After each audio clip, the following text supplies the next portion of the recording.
मखसूस नशिस्तों के केस में जस्टिस जमाल खान बंदोखेल का तफसीली इख्तिलाफी फैसला जारी कर दिया गया है। अब्दुल क़य्यूम सिद्दीकी नुमाइंदे खुसूसी जियो न्यूज़ हमारे साथ मौजूद हैं। अब्दुल क़य्यूम सिद्दीकी, बताइएगा क्या नुकात उठाए गए हैं, क्यों जिस बुनियाद पर इख्तिलाफ किया गया है?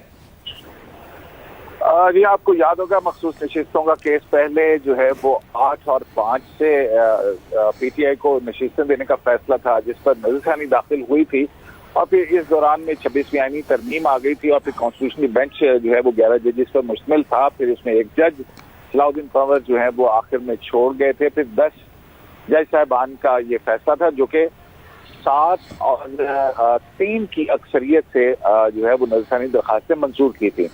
3 जज जिन्होंने इख्तलाफ किया था और जुज़वी तौर पर इख्तलाफ किया था, उसमें उन्होंने जो 8 जज साहबान का फैसला था उस पर नज़रसानी दरखास्तें जुज़वी तौर पर मंजूर कर ली थी। उनमें जस्टिस जमाल बंदोखेल भी शामिल थे। जस्टिस जमाल बंदोखेल जो है वो उन्होंने अपने इस 12 सफ़हात के तफसीली फैसले में लिखा है कि इंतखाबात के बाद 41 आज़ाद हैसियत में कामयाब होने वाले उम्मीदवारों ने आइन के आर्टिकल 51 की ज़ैली शेक 6 की क्लॉज डी के तहत हासिल अपने हकूक को इस्तेमाल करते हुए SIC में शमूलियत इख्तियार की। अक्सरियती अरकान के फैसले में अपने जेर नज़र फैसले में आइन के आर्टिकल 187 के तहत इख्तियार इस्तेमाल करते हुए इन उम्मीदवारों को दोबारा आज़ाद करार दे दिया और इन्हें 15 दिन के अंदर किसी भी सियासी जमात में शामिल होने का इख्तियार दिया। हालांकि इन 41 उम्मीदवारों का मामला ना तो कभी इस अदालत के सामने ज़ेर इल्तवा था और ना ही किसी ज़ेरी फोरम के सामने।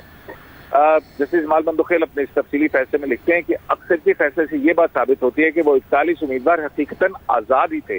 अब ये असूल पूरी तरह मुस्तहकम हो चुका है कि कोई उम्मीदवार जो किसी सियासी जमात की वाबस्तगी के साथ मुंतखब हुआ हो या आज़ाद हैसियत में कामयाब होने के बाद किसी सियासी जमात में शामिल हो जाए, वो ना तो इस जमात को छोड़ सकता है और ना ही किसी दूसरी जमात में शामिल हो सकता है।